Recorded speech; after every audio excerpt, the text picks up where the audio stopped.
Masharala, as we continue on part 2. I don't want to make the video a whole hour long, so I would cut it short until the part 2. So bear with me a little bit. Part 2 for the lesson. Alright, shalom, shalom. So the next precept we want to go into is Isaiah chapter 14 and verses 1, which identifies fully the salvation of the children of Israel. Those that were exiled as much as those that were obedient.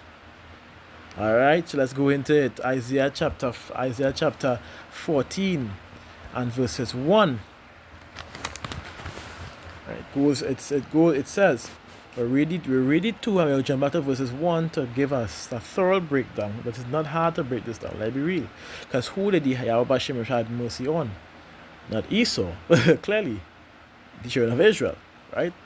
It says, Isaiah 14 and verses 1, it says, For Yahweh will have mercy on Jacob and yet choose Israel, and set them in their own land, and the stranger shall be joined with them, Salak, and they shall cleave to the house Salak, they shall cleave to the house of Jacob, Salak, for this news. And the people shall take them and bring them to their place, and the house of Israel shall possess them in the land of Yahweh for servants and handmaids, and they shall take them captives, whose captives they were, and they shall rule over their oppressors. So now with that understanding, let's go right into verses 1. It says, Yahweh will have mercy on Jacob and will yet choose Israel. And we can get a precept immediately because the New Testament, let's go in the New Testament and show who Yahweh had mercy on, which you read before. It says what? He had helped on his servants Israel and in remembrance of his mercy. In remembrance of his mercy, as he spake to our fathers, to Abraham, and to his seed forever. So who did he have mercy on according to the scriptures? Multiple times. Is Israel, the one that he loved, is the one he have mercy on. Now it says in the same precept, Yahweh will have mercy on Israel, have mercy on Jacob, and will yet choose Israel, because as we know, according to scriptures, let's just give it a simple understanding. We are his chosen, but it goes more into the elect. But Israel on the whole are his chosen people. Yet now hear, O Jacob, my servant, and Israel, whom I have chosen, as mentioned yet again. So going back, I think I'll put the Isaiah on this side. Isaiah chapter. No. I'll put it on this one, Slack on. Make it easier to stay right there, and I can jump onto this one. Alright? So bear with me. So let's go back into the precept which we're reading, and set them in their own lands, which we read that we are going to be what? Gathered together from the ends of the earth and placed back in our lands. It was mentioned in these prophecies which we read. We no longer have to worry about nations making war against us. This is direct. Again, this is why I read what I had to read, to show you who else, aside from Israel, salvation is for. Because when you really read into it, and you read the prophecies, and then you read the main prophecy, which is going to come to pass soon, then you would realize it really is for Israel. Let's read. And set them in their own land, and the strangers shall be joined with them. Now we are to ask this question. The strangers shall be joined with them. Who is it talking about? It's talking about those who were cut off from their people and their land because of their disobedience. Let's get a precept immediately in Leviticus chapter 18, which scripture tells you what is going to happen.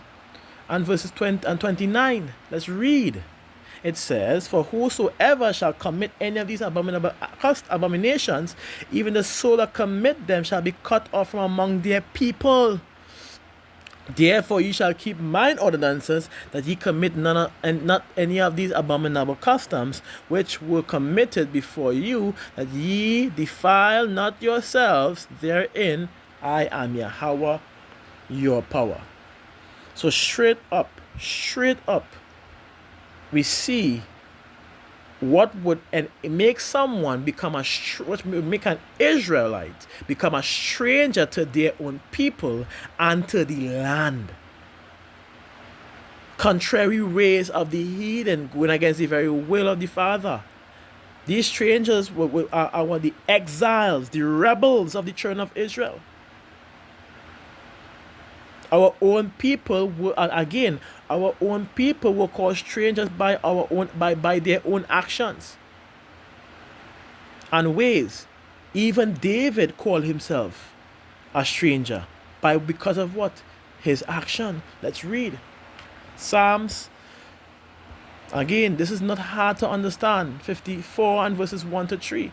It says, a psalm of David, it says, when the Ziphims came and said to Saul, doth not David hide himself with us? Save me, O power, by thy name, and judge me by thy strength. Hear my prayer, O power, give ear to the words of my mouth. For strangers, which is the Ziphims, for those who don't know, the Ziphims, I believe, the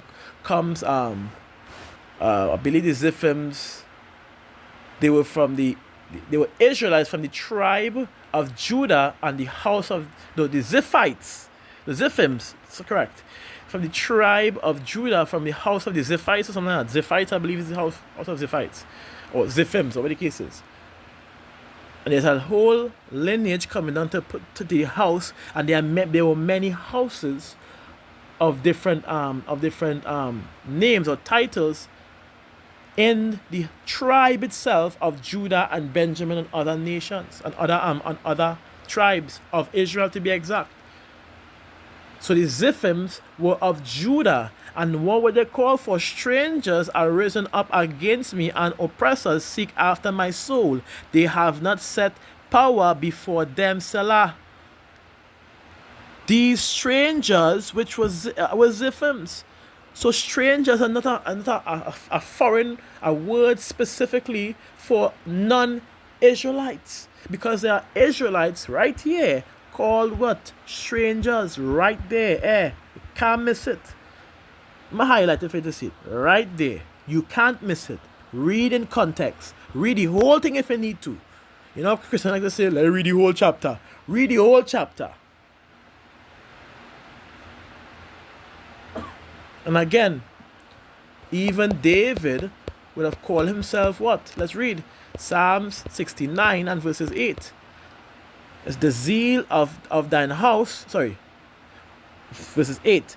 It says, I am become a stranger unto my brethren, and an alien unto my mother's children. See? And when it go up, it said where he was going to what? Psalm of David, what? Let me read it for you to understand. It says, save me, O power, for the waters are come in unto my soul. I sink in deep mirror. It says, where there is no standing, I am come unto the deep waters, where the flood overflow me. I am weary of my crying, and my throat is dried. Mine eyes fail while I wait for my power. It says, they that hate me without a cause are more than the hairs of mine head.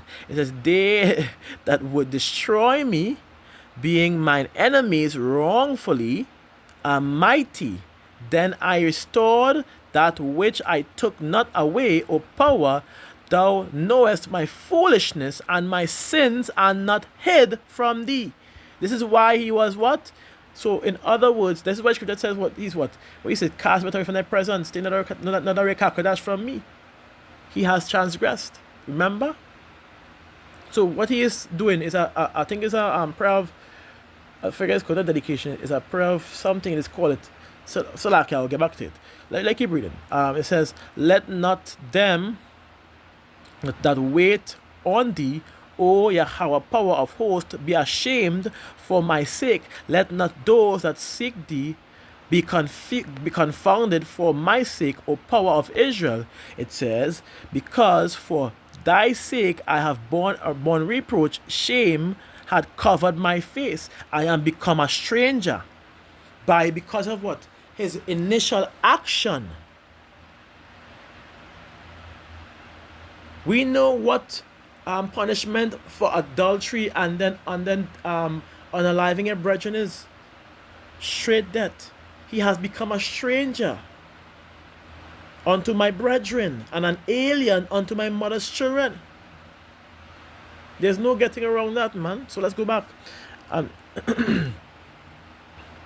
So going back into the Isaiah 14 and verses 1, where the strangers were concerned, the strangers that shall be joined with them are the outcast of Israel, those that were exiled from the land and from their people for their disobedience by going into other idols and gods and worshipping and turning his very people against him. This is why the scripture tells you, this is why Yahweh says, and let's go into Ezekiel 20 immediately, and verses 38, straight to the point. This is why it says, and I will purge out from among you the rebels, and them that transgress against me, and I will bring them forth out of the country where they sojourned, and they shall not enter into the land of Israel, and ye shall know that I am Yahweh. These are the ones that's going to be what? Joined back together. These became strangers because of their actions against Yahweh Shem Yahushai. They became strangers. They became cut off from among the people, which is pertaining to the law. So going back now, with that understanding, and they shall cleave to the house of Jacob. See? Put it together. These are your, come on, that is the strangers there. This is why in Galatians, where it says, let's get a precept, Galatians chapter 4 and verse 4 to 5. You all know what I'm going into. Let's read. It says, but when the fullness of the time was come, power sent forth his son, made of a woman, made under the law, to redeem them that were under the law, that we might receive the adoption of sons. So which direct, I don't get a direct answer, but who were under the law? We already know that. But let's get to the New Testament as well, so you could see it for yourself, precept upon precept, line upon line, here a little and there a little.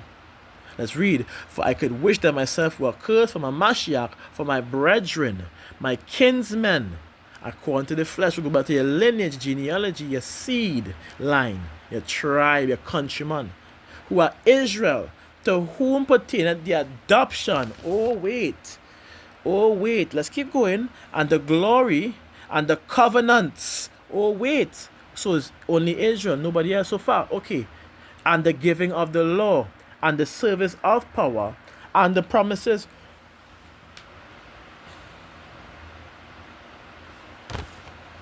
You see why it is important to read and understand the scriptures. Now you understand who is the stranger that's going to be joined back with the children of Israel. It's his own people that were cut off for their wicked ways, for their wickedness, refusing to serve Yahweh Shem Yahushai. In all ways, they would be cut off. So that those are going to be adopted back in are of the children of Israel.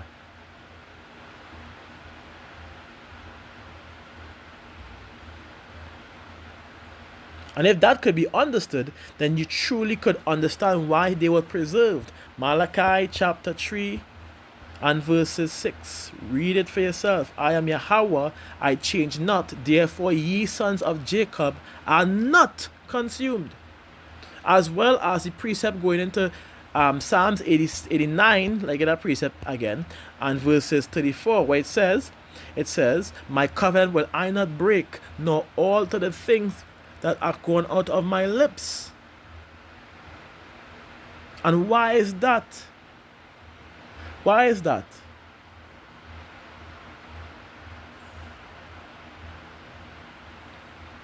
Because what? The salvation remains for Israel. So to close off, let's grab a glorious precept to end off as to who salvation really is for. Because I think we already show the salvation aspect and what salvation comes from. Our obedience unto Yahweh Shem Shai diligently. That is where we're going to receive that salvation aspect of it. It's written in your laws, these blessings, to be exact.